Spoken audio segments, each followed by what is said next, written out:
Hi hello welcome to news eight Telugu channel. This is Paritala Murthy. జై కిసాన్ జై జవాన్ సీజన్ 7లో జై కిసాన్ పల్లవి ప్రశాంత్, ఇప్పుడు జై జవాన్ అంటూ కళ్యాణ్ పడాలాకి జై కొట్టారు అందరూ కూడా. సో వాట్ ఎవర్ అంటే పల్లవి ప్రశాంత్కి సోషల్ మీడియాలో ఫస్ట్ నుంచి ఒక ఫాలోయింగ్ ఉంది.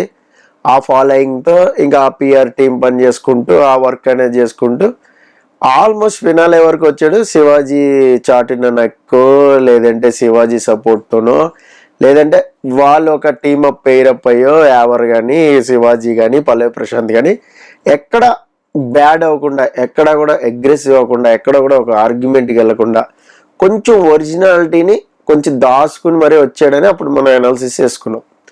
కొంచెం ఏమన్నా చాలా మటుకు ఒరిజినాలిటీని నొక్కి మరీ వచ్చాడు. సో వాట్ ఎవర్ 105 days నడిచిపోయింది. బట్ ఇక్కడ ఇది మాత్రం అసలు సిస్సలైన విజయంగా నేను అనాలిసిస్లో నాకు అనిపించింది చెప్తున్నా. ఎందుకంటే ఫస్ట్ నుంచి కూడా ఎక్కడా కూడా చుప్చాప్ గేమ్ అనేది ఆడాల. కళ్యాణ్ తనని బాగా బ్యాడ్ కామెంట్స్ చేసినా కూడా ఇప్పుడు మనకి ఫినాలేలో రమ్యతో సారీ చెప్పాలి ఎవరైనా అంటే రమ్య సార్ అట్లా మాట్లాడేసిందంటే మనస్ఫూర్తిగా రమ్య కూడా సారీ చెప్పింది, యాక్సెప్ట్ చేసాడు కూడా. అంటే ఎక్కడ కూడా రప్చర్ చేసుకోవాలా ఆ విషయాన్ని. మరి తను బ్యాడ్ అవుతాను అనుకున్నాడా లేదంటే వేరే తన నేచర్, ఇది నా నేచర్, నేను ఎవరికి హాని చేయను, సో లేదంటే తను ఓకే అక్కడికక్కడ రిగ్రెట్ అయింది, సారీ చెప్పేసింది, ఓకే నేను క్షమించేసా, ఫర్గివ్ చేసేసా అనే మైండ్ సెట్ ఉంది చూసారా. అంటే దమ్ము శ్రీజ వచ్చి చెప్పిన, మనీష్ మర్యాద వచ్చి చెప్పిన, చూడండి కళ్యాణ్ పడాల విన్నాం కానీ మనీష్ మర్యాద విపరీతమైన ఆవేశంగా దాని ఏమంటారు బాగా ఎమోషన్ అయిపోయాడు. ఎందుకని అంటే వచ్చి చెప్పారు ఇద్దరు కూడా, ఇది నామినేట్ చేసేటప్పుడు వచ్చి చెప్పారు. అక్కడ కూడా ఎక్కడ కూడా మనోడు బ్యాలెన్స్ అవుట్ అవ్వాల. నిజానికి అది తనకి ఎలివేషన్ వచ్చే సందర్భం, తనను తను ప్రమోట్ చేసుకునే సందర్భం అయినా కూడా స్టెబిలిటీ అంటారు చూసినారా, ఆ స్టెబిలిటీ చూపెట్టాడు.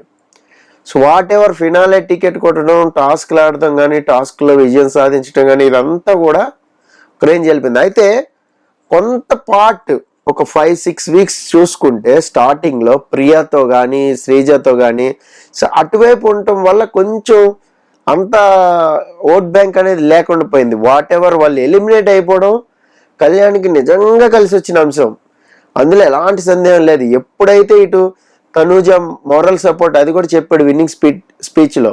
సో తనూజ ఒకానొక సందర్భంలో నాకు సపోర్ట్ ఇచ్చి ముందుకు లాగకపోతే మేబీ నేను విన్నర్ అయి ఉండేవాడిని కాదు అని. దట్స్ ట్రూ, నిజం. అది మనకి లైవ్ చూసిన వాళ్ళకి కానీ రెగ్యులర్గా అన్ని 105 daysలో 105 episodes చూసిన వాళ్ళందరికీ ఇది బాగా కనెక్ట్ అవుతుంది.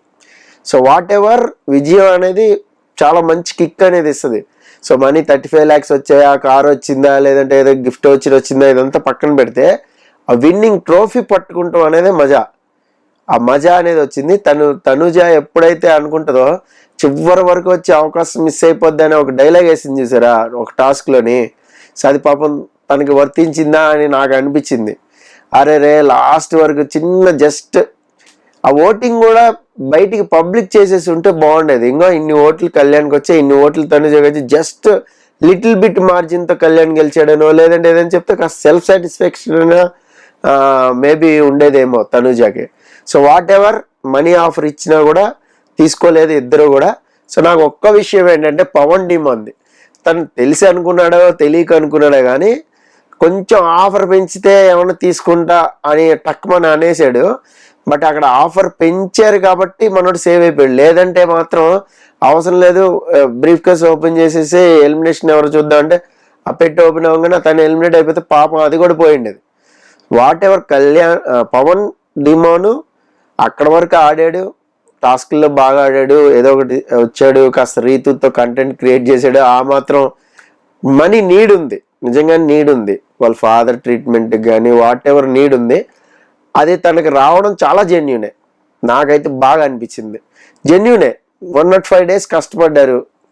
సరే ఎలా గేమ్ ఆడారు ఏంటి గేమ్ అంతా మర్చిపోతే ఫినాలే వరకు వచ్చిన తర్వాత ఆ నీడ్ ఏదైతే ఉందో తీసుకోవడం అనేది బాగా అనిపించింది. ఎందుకంటే 3rd పొజిషన్లో ఎలిమినేట్ అయిపోతూ ₹1 కూడా లేదు అంటే కాస్త బాధగానే ఉంటుంది. బట్ డిమాండ్ పవన్ ఎందుకు థర్డ్ లో పెట్టారు, ఇమ్మాన్యుయల్ ముందెందుకు ఎలిమినేట్ చేశారు అనేది బిగ్ క్వశ్చన్ మార్క్. ఎందుకంటే మనకు అన్అఫిషియల్ ఓటింగ్ చూసుకుంటే ఇప్పుడు కళ్యాణ్ పడాల మరి గెలిచాడుగా, ఆ లెక్క ప్రకారం చూసుకుంటే మరి ఇమ్మాన్యుయల్ థర్డ్ పొజిషన్ లో ఉండాలిగా. మేబీ ఏమన్నా ఇమ్మాన్యుయల్ ఏమన్నా అక్కడ కాస్త జంతర్ మంతర్ ఏమైనా చేస్తాడు అనుకున్నారా, ఏం చేస్తాడు మహా అయితే. ఇప్పుడు పవన్ డిమాండ్ కూడా మీకు సూట్ కేసు తీసుకునే కదా బయటకు వచ్చాడు, అలాగే మేబీ వచ్చి ఉండొచ్చు ఇమ్మాన్యుయల్ కూడా. బట్ సీజన్ నిలబెట్టింది మాత్రం, నేను మళ్ళీ చెప్తున్నా, నా రివ్యూస్లో చెప్పా, నా అనాలిసిస్లో చెప్పా, అన్నిలో మెయిన్ ఇమ్మాన్యుయల్ వల్లే సీజన్ నుంచింది. ఇమ్మాన్యుయల్ ఎలిమినేట్ అయ్యి రాగానే నాగార్జున స్టేజ్ మీద చెప్పిన పాయింట్ కూడా ఇదే. సో సీజన్ మాత్రం నిలబెట్టాం, ఏం ఎంటర్టైన్ చేసావు, విపరీతమైన ఎంటర్టైన్ చేసాడు, ఇది మాత్రం పక్కా. ఎందుకని అంటే ఇమ్మాన్యుయల్ లాంటి క్యాండిడేట్ అంటే జస్ట్ ఒక ఎక్స్పెక్టేషన్స్ పెద్దగా ఏమి లేవు, అంతగానో ఎంటర్టైన్ చేస్తాడనే ఎక్స్పెక్టేషన్ లేవు. కానీ సింగిల్ మ్యాన్ తను ఒక్కడే ఉన్నాడు అక్కడ ఎంటర్టైన్ చేయడానికి, ఇంకెవరు లేరు, సపోర్టింగ్ కూడా లేరు ఎవరు. మీకు ముక్కు అవినాష్ వచ్చినప్పుడు సపోర్టింగ్ ఉండే చాలా, ఎందుకంటే పక్క నుంచి రోహిణి కానీ టేస్టీ తేజ కానీ ఆ సపోర్టింగ్ ఉండే. సీజన్ 4లో కూడా కొంచెం సపోర్టింగే ఉండే ఎంటర్టైన్ చేయడానికి. మీకు హారిక సపోర్ట్ తీసుకుని ఒక స్కిట్ చేయాలన్నా కూడా, సో వాళ్ళంతా ఆర్టిస్టులు కాబట్టి సోహైల్ కానీ హరియానా కానీ వీళ్ళ సపోర్ట్ ఉండే. అప్పుడు కూడా మంచిగా ఎంటర్టైన్ చేశాడు. బట్ నామినేషన్స్ అంటే భయపడిపోయాడు, సో ఎక్కడ ఎలిమినేట్ అయిపోతానా అని భయపడిపోయాడు. సో ఆ ఎంటర్టైన్మెంట్తో పోలిస్తే, అంటే ముక్కు అవినాష్ని ఎందుకు తీసుకొచ్చామంటే ఈ ఎంటర్టైన్తో పోలిస్తే Immanuel entertainment single man show, అంటే ఒంటి చేత్తో షోని తీసుకుని వచ్చాడు. ఈవెన్ తనుజాతో జోకులు వేసిన, సంజనాతో జోకులు వేసిన, రీతుతో జోకులు వేసిన, ఆ స్కిట్ ఏదైనా చేసినా ఏదో ఒకటి సంథింగ్ కంటెంట్ క్రియేట్ చేయడం అనేది అంత ఈజీ కాదు హౌస్లో ఉండి. సేఫ్ తను ఒకే ఒక్క విషయంలో వెనకబడిపోయింది, ఏంటంటే సేఫ్ గేమ్ ఆడటం, కొంచెం కన్నింగ్ గేమ్. అంటే కన్నింగ్ గేమ్ అని కూడా అనలేదండి, ఎందుకని అంటే కొన్ని సందర్భాల్లో అది స్ట్రాటజీ అనుకుంటారు వాళ్ళు, బట్ మనకి ఎలా అనిపిస్తుంది అంటే అది కన్నింగ్ లాగా అనిపిస్తుంది. అరే చూసావా తను సేఫ్ జోన్లో ఉండి ముందుకు నెట్టాడు పవన్ని అని. ఆ స్లిప్ ఇచ్చిన దగ్గర నుంచి కొంచెం డైవర్ట్ అయిపోయారు ఆడియన్స్ అందరూ, అరే ఇమ్మాన్యుయల్ గేమ్ చూసాడు. ప్లస్ ప్రతి టాస్క్లో ఎవరో ఒకరిని కలుపుకుంటూ వీళ్ళని కలుపుకుంటూ లాస్ట్లో కూడా ఫినాలే టికెట్లో కూడా చూడండి కళ్యాణ్ అండ్ ఇమ్మాన్యుయల్ వీళ్ళిద్దరి మధ్యలోనే రన్ అవుతా ఉంది. అలాగే పుల్ టాస్క్ ఆడినా కూడా, హంగర్ టాస్క్ ఆడినా కూడా అక్కడ కూడా స్ట్రాటజీలు అప్లై చేయడం, వాళ్ళల్లో వాళ్ళు ఒక గ్రూప్ గేమ్ లాగా వెళ్ళిపోయి వాళ్ళు ఆడుకుంటూ పక్కన భరణిని సుమన్ని టార్గెట్ చేశారు. సో నిజానికి ఇది కానీ ఈ టాస్క్ కానీ ఫినాలే టికెట్ టాస్క్ కానీ మధ్యలో ఎక్కడైనా పడుంటే భరణి గ్రాఫ్ అలా పెరిగి ఉండేది, సుమన్ శెట్టి గ్రాఫ్ ఎక్కడికో వెళ్ళిపోయింది. బట్ అది లాస్ట్లో అవడం వల్ల వాళ్ళు ఎలిమినేట్ అయ్యారు తప్ప డబుల్ ఎలిమినేషన్లో. అది కానీ ముందు వారాల్లో ఎక్కడైనా పడుంటే మాత్రం ఖచ్చితంగా ఉండేది. వాట్ ఎవర్ గ్రాండ్ ఫినాలే అనేది చాలా గ్రాండ్గా జరిగింది. సో వాట్ ఎవర్ రవితేజ రావడం, పవన్ డిమాండ్ కొంచెం టెంప్ట్ అవ్వడం, సూట్ కేసు తీసుకోవడం, పవన్ డిమాండ్ అయితే రైట్ డెసిషనే, నాకైతే 100% డెసిషనే. ఇక కళ్యాణ్ పడాల గెలవడం అనేది మీకు ఎలా అనిపించింది పర్సనల్గా అనేది కామెంట్ బాక్స్లో కామెంట్ చేయండి, మస్ట్గా కామెంట్ చేయండి. నాకైతే తనూజ మేబీ కొంచెం ఓటింగ్లో వెనకబడింది, అది మాత్రం చూపించుంటే బాగుండేది, ఓపెన్గా పబ్లిక్ చేస్తుంటే ఓటింగ్ బాగుండేదని నాకు అనిపించింది పర్సనల్గా.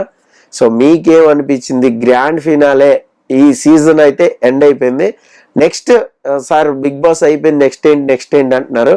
నెక్స్ట్ కూడా ఒక మంచి కంటెంట్తో రాబోతున్నాం, ఆ కంటెంట్ అనేది పెడతాను. ఆ కంటెంట్ కూడా మీకు నెక్స్ట్ వీక్ నుంచే స్టార్ట్ అయిపోద్ది, డైలీ ఉంటుంది ఆ కంటెంట్. డైలీ కూడా మనం కలుసుకుందాం, మాట్లాడుకుందాం, ఏదో ఒక రూపంలో నేను మీకు కనపడుతూనే ఉంటా.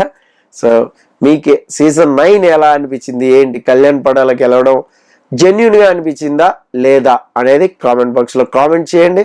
ఆ కామెంట్ కూడా చదువుతాను నేను. This is Paritala Murthy signing off. By by.